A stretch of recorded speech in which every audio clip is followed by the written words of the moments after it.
And then, if any, we don't have a lot of time in this session, but if any of you are feeling very inspired to tell your plant love story, you might have a couple minutes to do it before this session is done. And if you are inspired, if you have thought of your plant love story and you would like to submit it in writing, that's our website, plantlovestories.com. We would love to have it. Our final storyteller is Stephanie Frischie. Based in Northwest Indiana, Stephanie provides pollinator habitat expertise to farms in Canada and the central U.S. as the agronomist and native plant materials specialist with the Xerces Society for Invertebrate Conservation. She works with the native seed industry and researchers to plan and develop seed supply of underutilized conservation species. It's hard to love one plant more than another. True. Unless it's Quercus inclusa. That's right. But her perennial favorites are annuals, Samophytes, I'm going to say these names wrong. Eryngium yucifolium, I know that one. Asclepias, Amplexicaulis, and Scleria verticillata. Yeah! Thank you. Let's see, let's get this song going. We're gonna have a little mood music.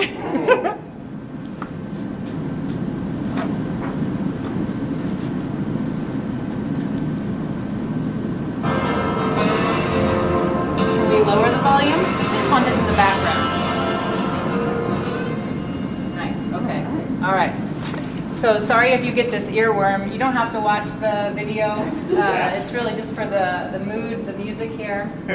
But yes, it is February, a month when love is really pushed up and at us. And so why not? It's as great a month as any for me to share some of my plant love stories with you. I could just talk about plants, but I'm trying to play along here and include some people. Yes, yeah, include some people in my stories. So part one is family plant love. The earliest memory that I have of a relationship with a plant is when I went along with my mom to the greenhouse to buy the annual bedding plants to put around our house. She let me pick out a plant for myself, and I chose a purple flowered verbena hybrid in a hanging basket to hang in my bedroom. And even though it was in a southern window, verbena is not a houseplant, and it did not last long. But so began my notice and my care of plants. At about that same age, my dad inadvertently gave me some plant love because he took me along fishing. And it wouldn't be long before I had put my pole and my worms aside, and I would be in the cattails and the sedges, you know, just kind of crawling around in there and checking out the plants there. Almost 20 years after that, I was visiting some of those same ponds and wetlands again to collect seeds that I was working on for wetland restoration at Kankakee Sands in Northwest Indiana. And on those trips was when I met one of my favorite plants, Scleria verticillata, or passiflora, verticillata, in the wild. It's like so scrawny and it's elegant at the same time. And if you are cleaning it, like for the seeds, it smells amazing. Like, why and how does a sedge have such a wonderful fragrance to it? And nowadays, one shared activity is with my sister and parents in their home landscaping and advising them on what native plants to use and tending those plants together and learning what we planted from the weeds. I have 3 deceased grandparents, and there are plants that I associate with their grave sites. For my Frischie grandparents, it's pussy willows and jonquils, as my grandmother, Grandma, yep, called them.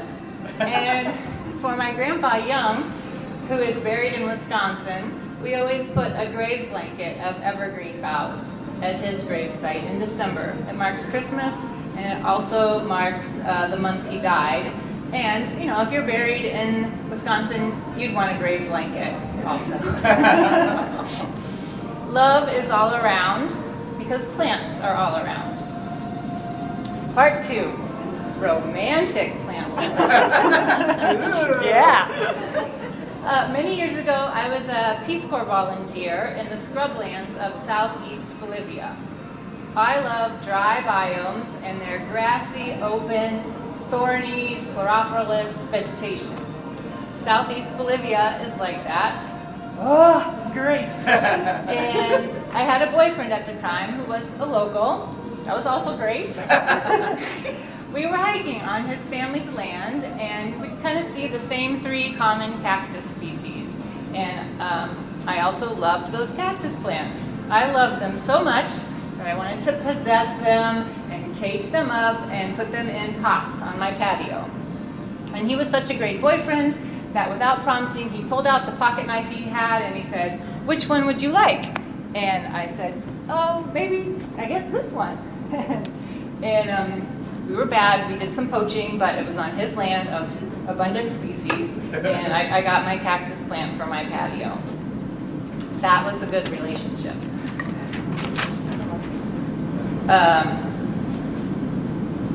We're still in the month of February, and this month is winter for us in the temperate northern hemisphere.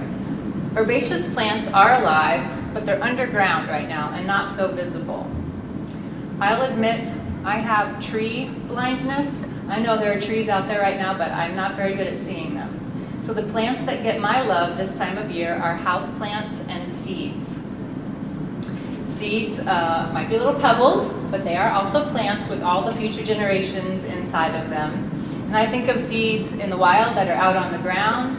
I think of seeds that I planted in the soil. I think of the seeds for my garden that are on the shelves, in packages, and in cupboards, always looking forward and waiting for them. But some of these seeds aren't going to grow because they are seeds in containers on the shelves in my pantry. But those are still plants. How many of you have your pantry arranged by botanical family? Anybody? Mine is. Yours is probably pretty close, right? You know, you got the flour from wheat, grass family. I got my grits there, the popcorn, oatmeal, same shelf. Another shelf with all the Fabaceae, lentils, beans. I got sugar. I don't know, I have to figure out if that goes in the grass family or in the beet family to get that organized there. But, and one other place where plants are on shelves this time of year is in books. So how many of you botanize when you're driving down the highway? There, some of you do that. You can botanize, you know, in books when you're reading novels. Like I just read one that took place in the Caribbean, but the protagonist was tending tulips in her garden. I'm like, that's not right! You can also botanize in movies. The most recent movie I saw was the Spider-Man film. I don't watch a lot of superhero movies. They don't have a lot of plants in them, I guess, because Spider-Man has like the beautiful sequence where they're spidering through the forest. There's a house plant, and there's another grave site with plants on it. So, I'm also spending a lot of time with plants in field guides this time of year. So, part 3, colleague plant love. And that's all of you, all the people past and future who I've worked with and learned with and studied with and collaborated with to get more plant diversity out in the world. And all the nooks and crannies of life, there are people who we share love with, and right with them are all the plants. Love is all around because plants are all around. So always be botanizing and always be loving. Yay. Thank you.